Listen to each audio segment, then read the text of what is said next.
ایک بوڑھے باپ نے اپنے بیٹے کو بلا کر کہا، بیٹا، یہ گھڑی تمہارے پردادا کی ہے اور 200 سال پرانی ہے۔ یہ گھڑی میں تمہیں دینا چاہتا ہوں، مگر اس سے پہلے تمہیں میرا ایک کام کرنا ہوگا۔ میں چاہتا ہوں کہ تم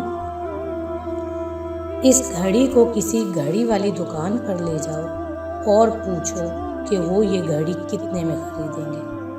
وہ لڑکا گھڑیوں کی دکان سے لوٹا تو بولا، دکاندار گھڑی کی حالت کو دیکھ کر 5 درہم سے زیادہ قیمت دینے کو تیار نہیں۔ باپ نے کہا، اب تم اس گھڑی کو لے کر وہاں جاؤ جہاں قدیم نوادرات بکتے ہیں اور پوچھو وہ یہ گھڑی کتنے میں خریدیں گے۔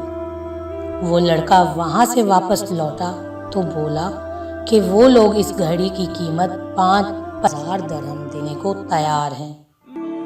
باپ نے کہا، اب تم اس گھڑی کو لے کر عجائب گھر جاؤ اور اس گھڑی کو فروخت کرنے کا ارادہ ظاہر کر کے پوچھو وہ اس گھڑی کو کتنے میں خریدیں گے۔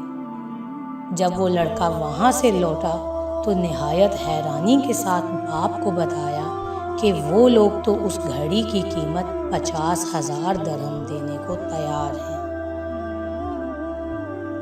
بوڑھے باپ نے اپنے بیٹے کو مخاطب کر کے کہا، بیٹا، میں اس گھڑی کی قیمت لگا کر تمہیں صرف یہ سمجھانا چاہتا ہوں کہ اپنی ذات کو کسی ایسی جگہ ضائع نہ کرنا جہاں تمہاری قدر و قیمت ہی نہ ہو۔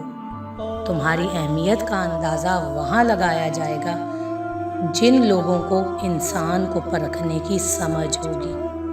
اس لیے زندگی میں اپنے آپ کو فضول لوگوں میں ضائع نہ کرنا اور ان کی کڑوی کسیلی باتوں کی پرواہ کیے بغیر آگے بڑھ جانا، جو تم سے حسد کرتے ہیں اور جو بے بنیاد بغض رکھتے ہیں۔